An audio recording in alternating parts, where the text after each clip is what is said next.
जय जोहार। आप देख रहे हैं सुघड़ छत्तीसगढ़, हमारी माटी, हमारी संस्कृति और हर बड़ी खबर। आइए शुरू करते हैं आज की सुघड़ बातें।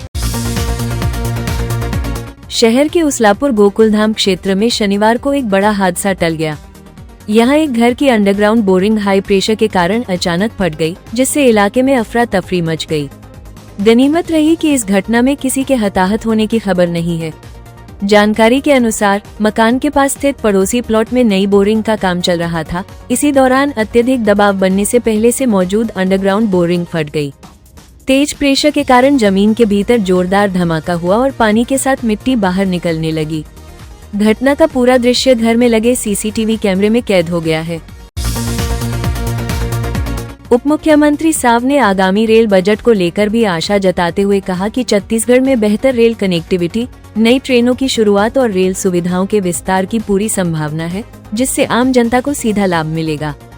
वहीं कल भारत बंद के ऐलान पर प्रतिक्रिया देते हुए डिप्टी सीएम अरुण साव ने कहा कि इस विषय पर केंद्रीय मंत्री पहले ही अपना पक्ष स्पष्ट कर चुके हैं। ऐसे में अनावश्यक भ्रम फैलाने की जरूरत नहीं है। डिप्टी सीएम के इस बयान के बाद बजट को लेकर प्रदेश में उम्मीदें और बढ़ गई हैं। छत्तीसगढ़ में समर्थन मूल्य पर धान खरीदी का समय समाप्त हो गया है। राज्य में 15 नवंबर से शुरू हुई धान खरीदी के तहत अब तक 139.85 लाख मीट्रिक टन धान की खरीदी की जा चुकी है। इस दौरान 25,11,000 किसानों ने समर्थन मूल्य पर अपना धान बेचा। खाद्य मंत्री दयालदास बघेल ने बताया कि इस खरीदी सीजन में राज्य के किसानों ने करीब 31,31,000 हेक्टेयर क्षेत्र में धान की खेती की थी। कांकेर शहर के गौरवपथ पर शनिवार को एक भीषण सड़क हादसा हो गया। पंडरीपानी के पास एक अनियंत्रित यात्री बस ने बाइक सवार परिवार को अपनी चपेट में ले लिया। इस हृदयविदारक घटना में पिता और उनके मासूम बेटे की मौके पर ही मौत हो गई, जबकि 2 अन्य बच्चियां गंभीर रूप से घायल हो गईं। मिली जानकारी के अनुसार मुकेश मंडावी अपनी बाइक पर 3 बच्चों के साथ सवार थे। जैसे ही वे अंग्रेजी शराब दुकान के पास बाईपास क्षेत्र में पहुंचे, सामने से आ रही एक तेज रफ्तार यात्री बस ने उन्हें जोरदार टक्कर मार दी। टक्कर इतनी जबरदस्त थी कि बाइक के परखच्चे उड़ गए। हादसे में मुकेश और उनके पुत्र खिलेश की घटनास्थल पर ही मौत हो गई।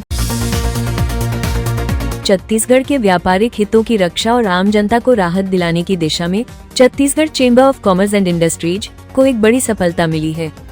चेंबर द्वारा अचल संपत्तियों की पंजीयन दरों और नई गाइडलाइन की विसंगतियों को लेकर उठाए गए मुद्दों पर राज्य सरकार ने सकारात्मक निर्णय लेते हुए बड़ी राहत दी है। इस ऐतिहासिक उपलब्धि के बाद आज चेंबर प्रदेश अध्यक्ष सतीश थौरानी के नेतृत्व में एक उच्च स्तरीय प्रतिनिधिमंडल ने वित्त मंत्री ओपी चौधरी से सौजन्य भेंट की और प्रदेश के व्यापारियों, किसानों एवं आम जनता की ओर से पुष्पगुच्छ भेंट कर उनका आभार व्यक्त किया। छत्तीसगढ़ के प्रयाग कहे जाने वाले राजिम में आयोजित होने वाले राजिम कुंभ मेला में आने वाले श्रद्धालुओं की सुविधा के लिए रेलवे ने विशेष तैयारी की है। भारतीय रेल द्वारा 1 फरवरी से 15 फरवरी तक रायपुर और राजिम के बीच 02 राजिम कुंभ मेला मेमू स्पेशल ट्रेनें चलाने का निर्णय लिया गया है। राजिम कुंभ मेला स्पेशल ट्रेनें श्रद्धालुओं के लिए सीधा और किफायती साधन बनेंगी।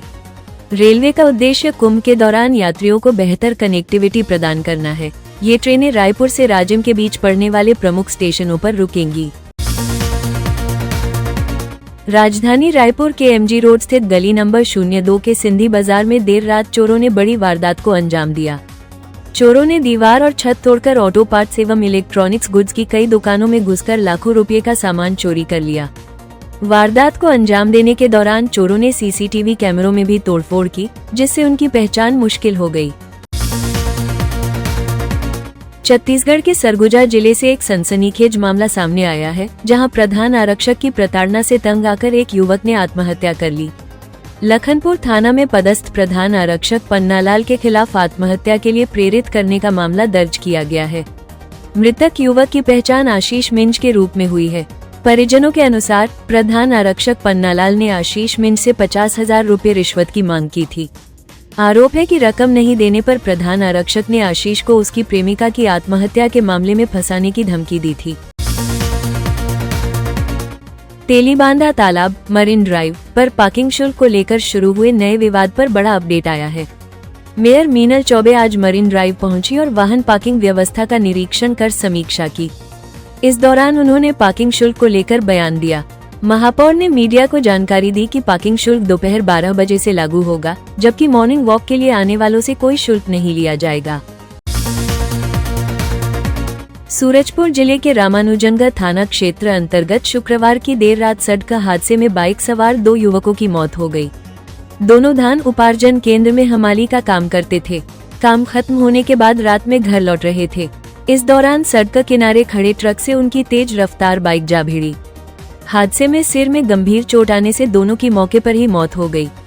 युवकों की मौत से परिजनों का रो रो कर बुरा हाल है। तो ये थी आज की सुघर बातें। अपडेट्स के लिए सुघर छत्तीसगढ़ को सब्सक्राइब करें और हमसे जुड़े। जय जोहार, जय छत्तीसगढ़। सबसे तेज, सबसे पहले